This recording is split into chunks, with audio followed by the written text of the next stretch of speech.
Romeo अध्याय 1 अभिवादन 1 पौलुस जो मसीह यीशु का दास और बुलाया हुआ प्रेरित है और जिसे परमेश्वर के सुसमाचार के लिए अलग किया गया है।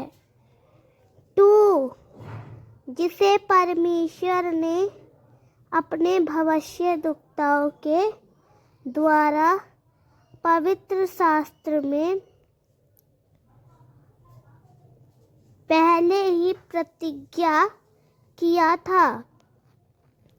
3 वह सुसमाचार उसके पुत्र के विषय में है जो शरीर के भाव से दाऊद के वंश से उत्पन्न हुआ है और पवित्रता की आत्मा के अनुसार मरे हुओं में से जी उठकर सामर्थ्य के साथ परमेश्वर का पुत्र ठहरा, अर्थात हमारे प्रभु यीशु मसीह।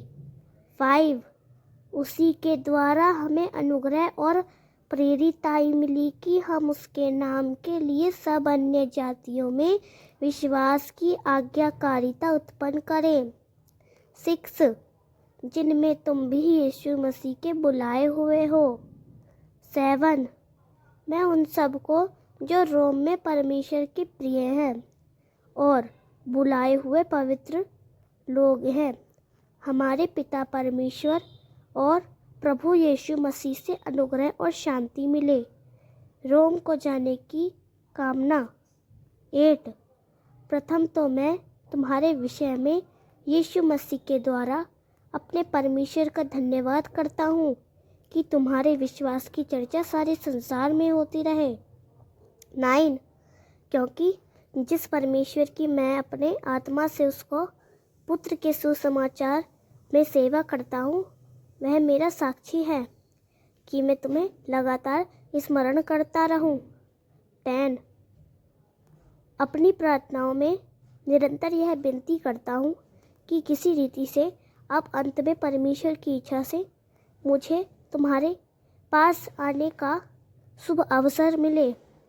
11 क्योंकि मैं तुम्हें देखने की अभिलाषा रखता हूँ कि तुम्हें कोई आत्मिक वरदान दूँ जिससे तुम स्थिर हो जाओ। 12 अर्थात यह कि मैं भी तुम्हारे बीच में तुम्हारे और अपने विश्वास के द्वारा जो हमें समान रूप से प्राप्त है शांति पाऊँ। 13 हे भाइयों, मैं नहीं चाहता कि तुम इस बात से अनजान रहो कि मैंने कई बार तुम्हारे पास आने का विचार किया, पर अब तक रुकावट होती रही कि जैसे अन्य जातियों में वैसे तुम में भी कुछ फल पाऊँ। 14 मैं यूनानियों और अन्य जातियों, बुद्धिमानों और मूर्खों का भी देनदार हूँ। 15 इस कारण मेरी इच्छा है कि मैं तुम्हें भी जो रोम में हो सुसमाचार सुनाऊं। यह खंड दिखाता है कि प्रेरित पौलुस रोम में विश्वासियों से मिलने की गहरी इच्छा रखता था ताकि वे आत्मिक रूप से और अधिक सशक्त हो सकें और सुसमाचार का प्रचार हो, क्योंकि उसमें परमेश्वर की धार्मिकता विश्वास से और विश्वास में प्रकट होती है, जैसा लिखा है, धर्मी विश्वास से जिएगा।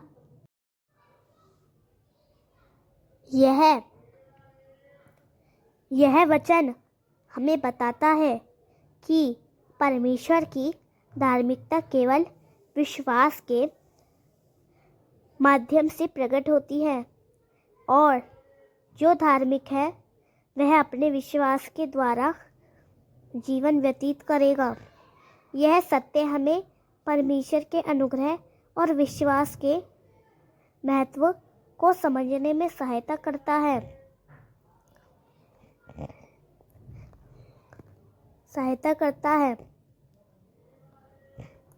15 मैं सुसमाचार के लिए शर्मिंदा नहीं हूँ, क्योंकि उसमें पहले यहूदी और फिर गैर यहूदी जो भी उसमें विश्वास रखता है उसके उद्धार के लिए परमेश्वर की सामर्थ्य है। 17 क्योंकि सुसमाचार में यह दर्शाया गया है परमेश्वर मनुष्य को अपने प्रति सही कैसे बनाता है। यह आदि से अंत तक विश्वास पर टिका है, जैसा कि शास्त्र में लिखा है, धर्मी मनुष्य विश्वास से जीवित रहेगा।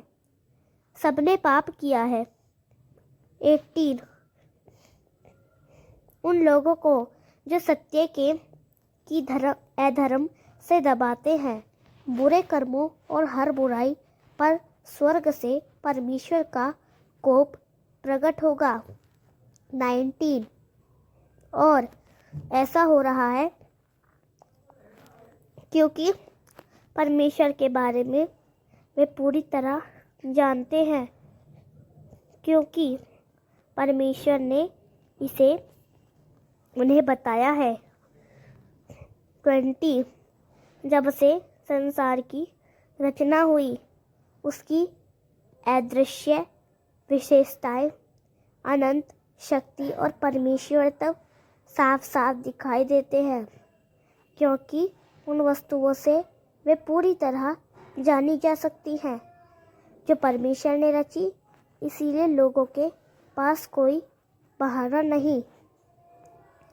21 यद्यपि वे परमेश्वर को जानते हैं, किंतु वे उसे परमेश्वर के रूप में सम्मान या धन्यवाद नहीं देते, बल्कि वे अपने विचारों में निरर्थक हो गए और उनके जड़ मन अंधेरे से भर गए।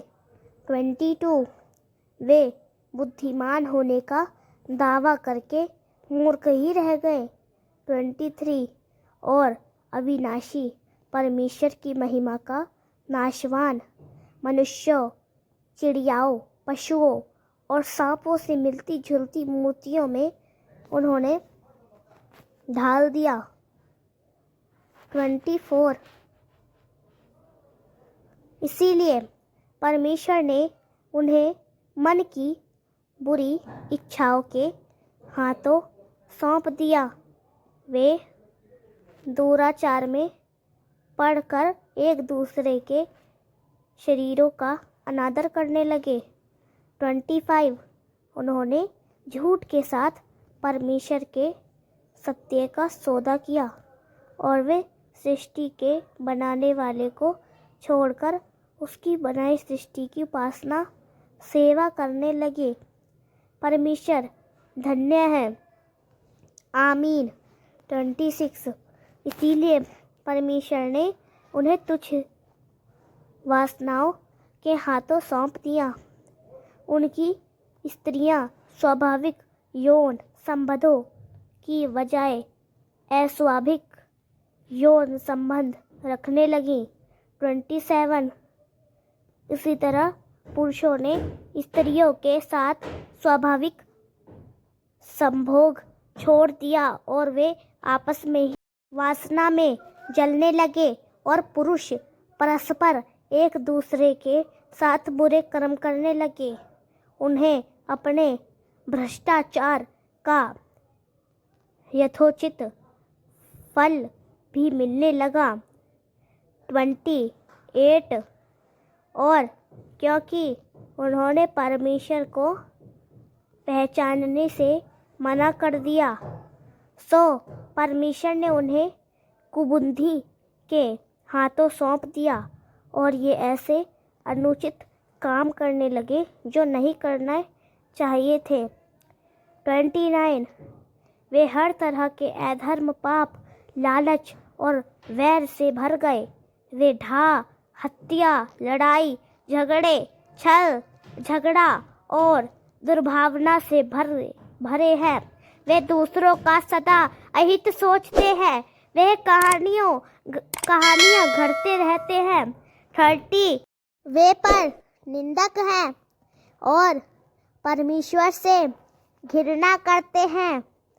वे उद्घाटन हैं, अहंकारी हैं, बड़बोला है, बुराई के जन्मदाता हैं और माता पिता की आज्ञा नहीं मानते हैं। वे मूढ़, वचन भंग करने वाले, प्रेम रहित और निर्दयी हैं। 32 चाहे वे परमेश्वर की धर्मपूर्ण विधि को जानते हैं, जो बताती है कि जो ऐसी बातें करते हैं वे मौत के योग्य हैं, फिर भी वे ना केवल उन कामों को करते हैं बल्कि वैसा करने वालों का समर्थन भी करते हैं। आमीन। अगर आपको ये वीडियो पसंद आया हो तो आप इस वीडियो को लाइक करें और हमारे चैनल पवित्र यीशु 97 को सब्सक्राइब करें और कमेंट में प्रभु की महिमा के लिए